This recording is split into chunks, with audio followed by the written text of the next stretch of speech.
So are you able to feel anyone around you or see anyone around you? No, they're showing me the planets and they're showing I'm like in the middle of I don't know if it's a galaxy, but I see the stars and I see the swirls and in the stars and I see a planet with rings around it. I don't know which planet it is. I can't feel into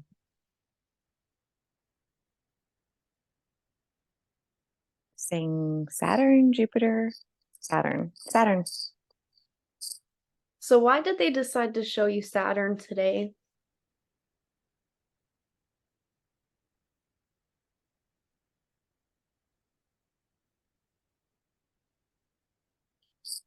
For one, they're like it's really, really quiet. Like they're showing me how like space is just quiet.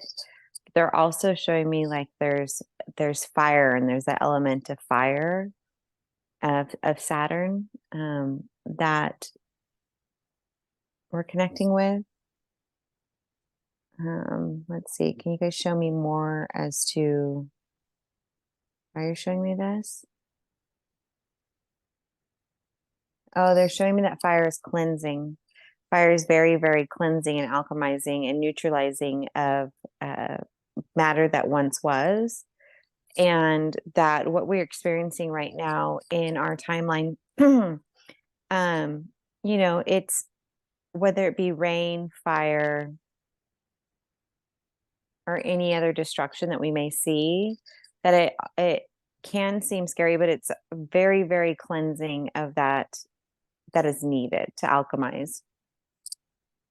So let's talk about alchemy. What is alchemy? So all energy is neutral until you put intention or a something that's propelling it forward, right? That's propelling it in nature.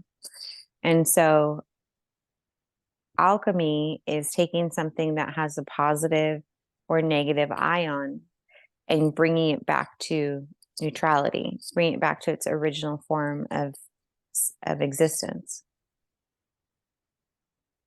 So, like all energy that ever is created is already here and existing in this world and in this, wherever you're at. All the energy exists. You can't make any more and you can't take any away.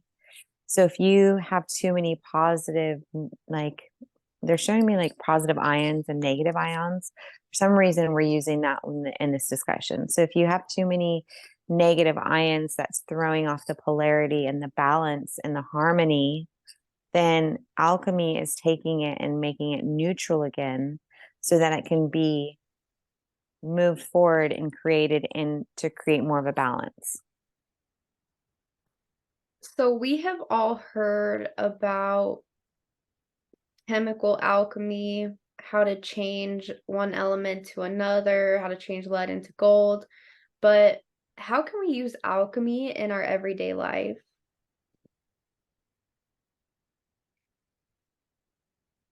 The more you become an observer of your life, the more it's able to look at it from a scientific point of view in the fact that things are numbers or sacred geometry is still a number. Even though it may have a feeling that's encompassed within that number of sacred geometry, it's still a number. And the emotions even hold a number if you were to look at them on a scale. And so, as you're having certain emotions and you're feeling off balance, you can ask and set the intention and ask your guides to help you take that emotion, alchemize it to make it more in balance in your life and stop seeing things that are negative as necessarily negative, but they're just something that holds a different number that's not of the positive. And if you are feeling off balance with negative things, you can ask guides to help you alchemize it and set that energy in a direction that's more in balance with the harmony of all. And how can we alchemize our emotions? You're saying forgiveness is one of the biggest ones of the negative emotions, like forgiveness. But they're saying like some people are like, they're kind of showing me like some people are manic and overjoyed too. And that's not, that you can alchemize that and bring it to more of a neutral state. Like they're showing, like yesterday when Carrie was feeling that her heart was just racing out of control. And uh, we're saying when you ground, you can pull into like it can draw that energy out, and that can like bring that balance back into neutrality as far as the harmony of the heartbeat as it's naturally supposed to have rhythm. What is the difference between alchemy and magic?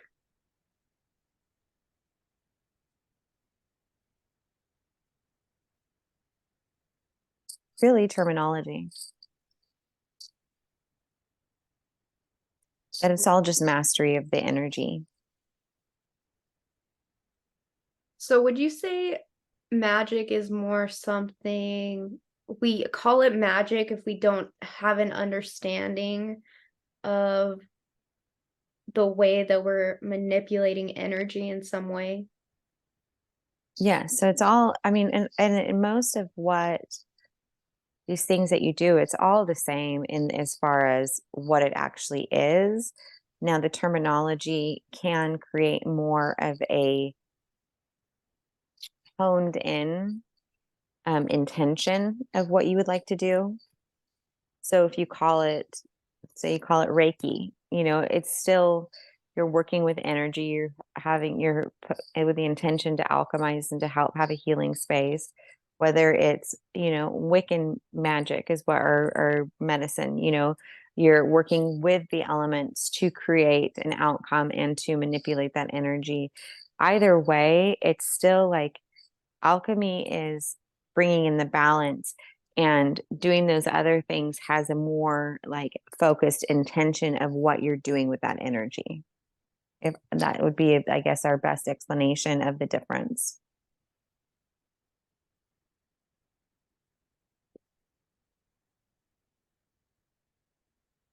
Will we be able, how will, does alchemy look different between the fifth dimension and the third dimension?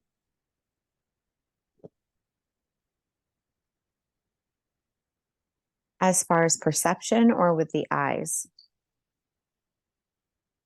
As far as the actual manipulation of matter. So as the manipulation of matter, for one, it will be sped up on the fifth dimension.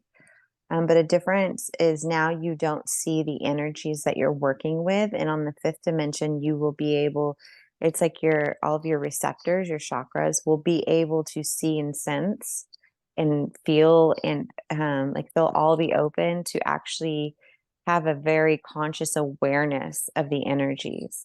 And some of the light beings that are here now are walking around without a conscious awareness of the energies, but not able to see it, or they're not all working in like conjunction with each other.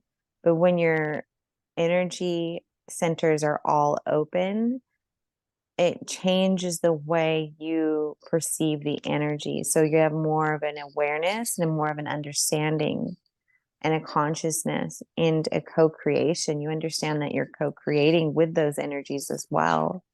Um, so it becomes it's almost like in 3D, you're seeing it in black and white, and in 5D, you're seeing it with 3D glasses on, if that makes sense. It's just a funny analogy. So, for people that are new to alchemy, what are things that they can begin to do, small practices that they can begin to do to witness this magic in their life? The one thing is the range of emotions too, when they're feeling a certain emotion, and to really set the intention and to create a beautiful place to acknowledge that emotion and to say, I see that emotion. To become to neutrality with it when you see it as just, "Hey, that's just an emotion I'm having." and then to then will that emotion in a way to set the intention to, I'm okay with that emotion existing, but I want the intention to have joy. Like that emotion can come along for the ride if it wants to or what. But when you set the intention to have a different emotion, you're alchemizing and you're working with those emotions. And to come to a place that, like, really the power of the breath, when you take a deep breath in and you take it from deep kind of in the pelvis area, like really start to breathe that way and align that way. And as you're breathing that way, like imagine your cells, like your skin breathing in the air. Imagine all that, and you can come into a beautiful place of alignment. And then you can set the intention for your emotion to be changed once you're in the presence and awareness. You have to really be aligned with yourself and in presence to really work with alchemizing, and also working with your guides and telling them your intention and what you would like to achieve. I would love to see if Merlin could come forward. Are you able to feel Merlin around you? I love Merlin. I haven't spoken to him in a while. Yeah, so I've never contacted him before. What I can tell you is he came in like a swirl of light. Like he just started swirling around me. Like he just is a show. He was almost like his showmanship. Amazing. I love it already. Merlin, what can you tell us about magic and the beauty of magic?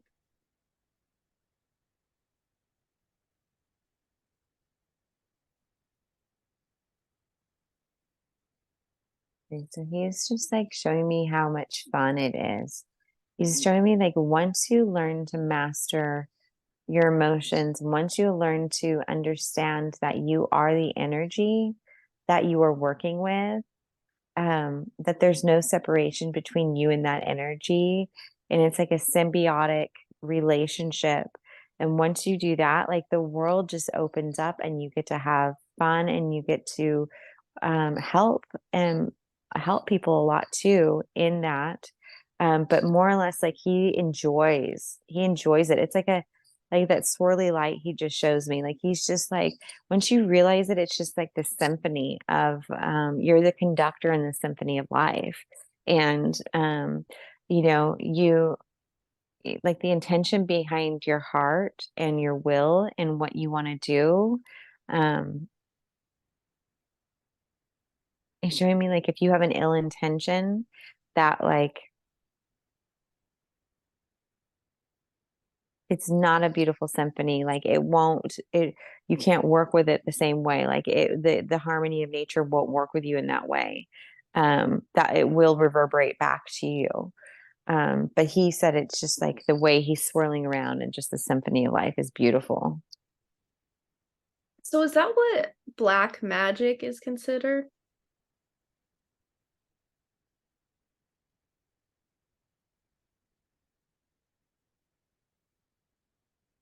Yeah, so he's like they're showing me the Monsters Inc. They're showing me like you can source your energy from screams or you can source your energy from laughter. And how the white, like when the laughter, like it's a beautiful golden white energy. And when the screams, like it's a very jagged, like not in harmony. Like they're showing me snowflakes. Like a beautiful snowflake would be just like jagged, from that energy. And they're saying black magic is using that lower vibrational energy to create the energy of manipulation. Merlin, how do our words create alchemy? So the words are geometry, the words are math. And so when you use those words with intention behind them and use the words with the mathematical grammar, that they create the spells. And so the most efficient way, though, is like with truth and honesty and alignment, creates the most powerful spells. So if someone asks you how your day is and you say, I'm fine, like even though there's a sacred geometry behind that word, the feeling also reverberates a geometry that's more powerful and more of an like inertia to move it forward. When your alignment with your beliefs, that in your words, in your heart, that creates the most powerful spell. That's why when they like when you read a spell book, I guess, and then if what would it was he's saying an incantation? I think that's what he's saying, incantation. You can't just read the words and it happen. You have to be powerful, standing in your sovereign, standing in your power, being able to command the I am God, like being able to command the cells to work and alchemize whatever that you're trying to achieve.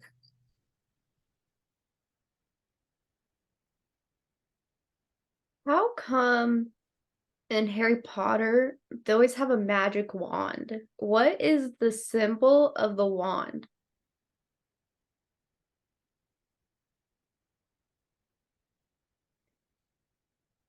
Nature, the harmony, the balance that nature brings, then that nature is magic.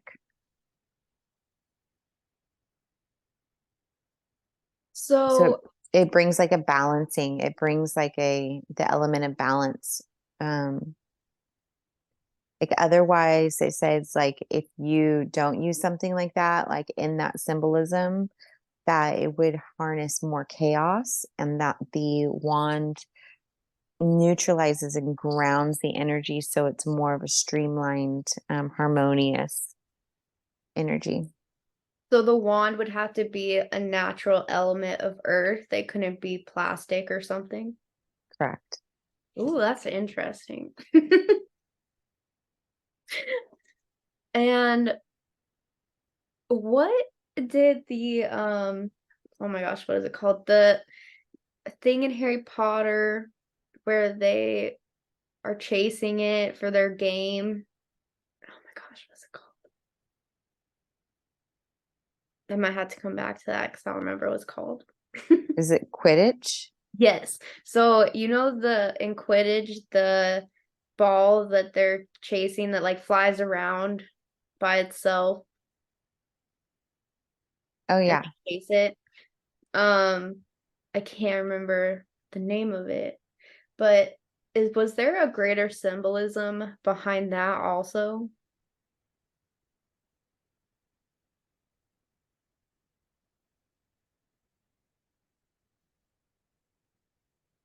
No, they're just saying it was just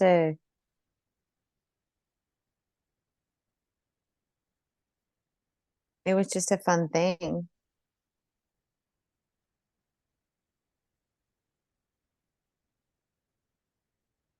Oh, it's called the Golden Snitch that they would.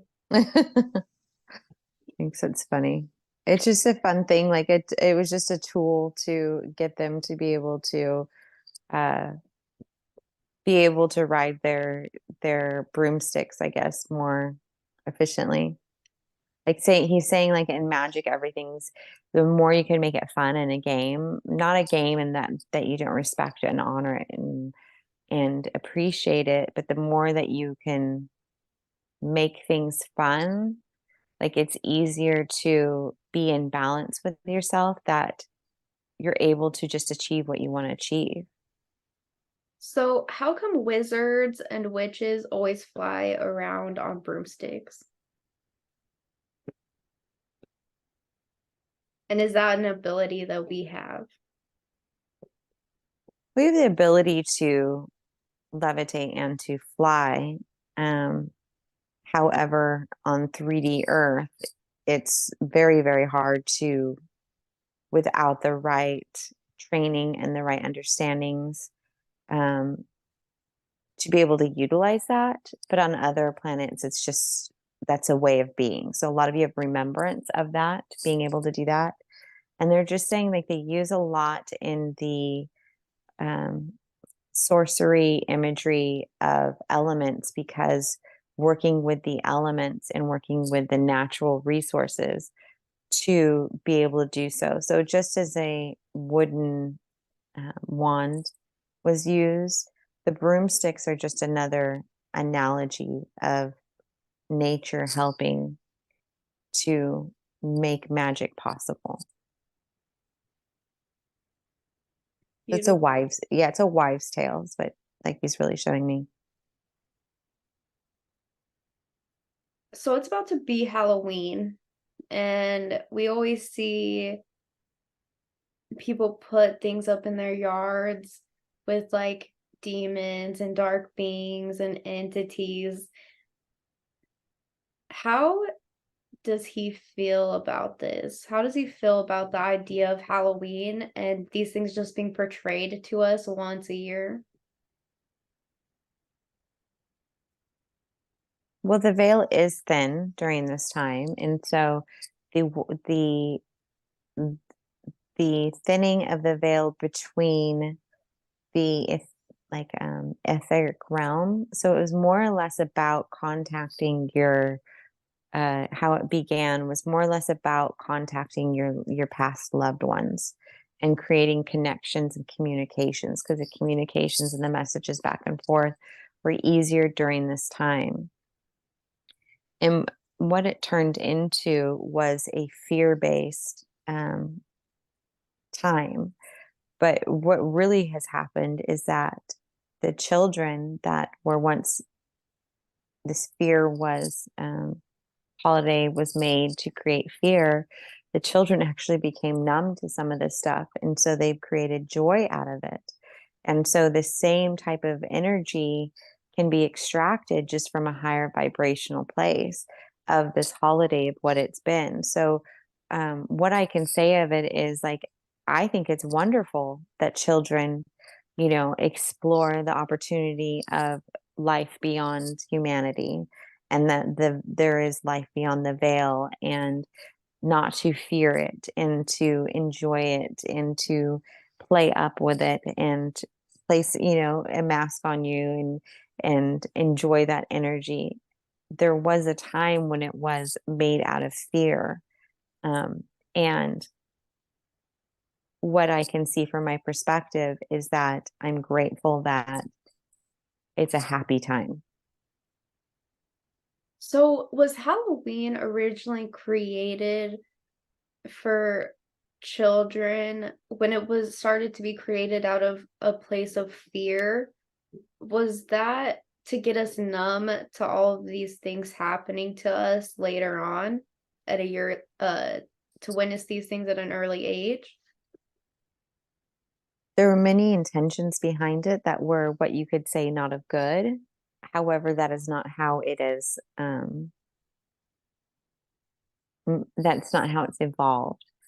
Um, we would we would say it would be more important during this time for not only to having play and joy with it, but for adults of the children to have conversations about the afterlife if they have not had conversations about what happens, that there are elementals, that there are beings, there are gargoyles, there are whatever you can imagine and know of, that those do exist, and not to just have it be one day out of the year that you have these conversations, but it's a way of just working together, understanding that there is life beyond the veil that they see. Beautiful. So just a few more questions. Is it easier to create alchemy and practice alchemy during a full moon?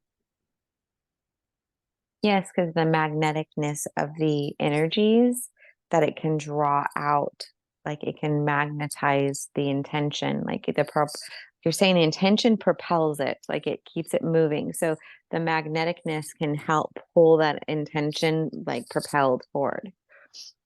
That makes sense. Are there werewolves on Earth right now that actually come out during the full moon?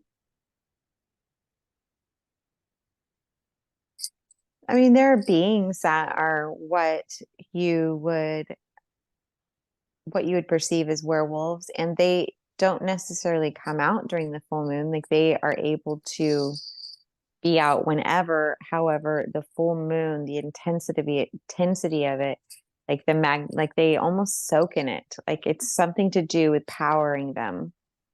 Like they understand that their cells need it, and so they utilize the full moon to power that way. But it's not like they only exist within the full moon. Ooh, so could we use the full moon to to upgrade us to or to revive our energy?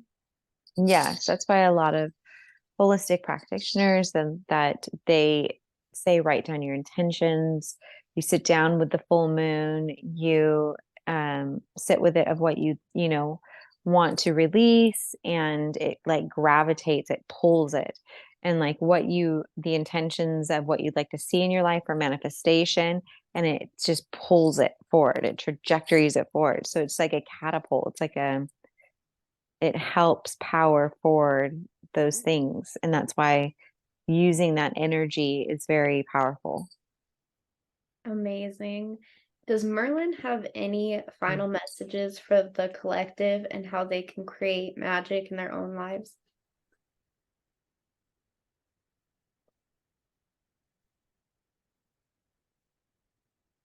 Sorry, he's just showing me like it's like these strings of wavelengths. It's really interesting that he's like playing with. And he's like, I'm just playing with the wavelengths. I'm just playing with you know, the energies over here. And he's like having a blast. He really is. Like, um, you can tell he really respects it and honors it, but he also is like, I've got to have fun doing what I want to do.